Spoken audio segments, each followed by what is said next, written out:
आमिर की करेक्ट में धमाका खेज वापसी, वर्ल्ड कप 2010 पाए खेलने के लिए मुकम्मल तैयार।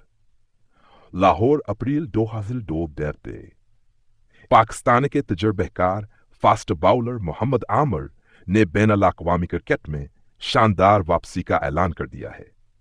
रिटायरमेंट वापस लेने के बाद आमिर ने न्यूजीलैंड के खिलाफ टी20 सीरीज में जबरदस्त बाउलिंग का मुजाहिरा किया, जहां उन्होंने ओवर्स में सिर्फ 9 रन देकर डी विकेटें हासिल की।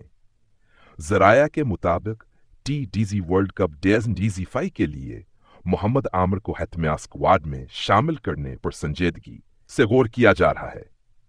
टीम में जमटाने के तजुर्बे, यार्कर्स और प्रेशर में बाउलिंग सलाहियतों से बेहद मुतासिर है।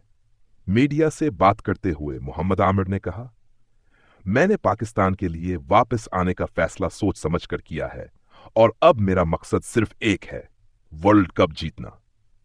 हेड कोच ने उनके कम बैक को मैच चेंजर करार दिया है और कहा है कि आमिर की मौजूदगी ड्रेसिंग रेसिंग रूम में एतमाद बढ़ाती है। शायकीन क्रिकेट ने भी मोहम्मद आमिर की वापसी पर खुशी का इजहार किया है और सोशल मीडिया पर अमीर इज बैक का हैशटैग तेजी से वायरल हो रहा है।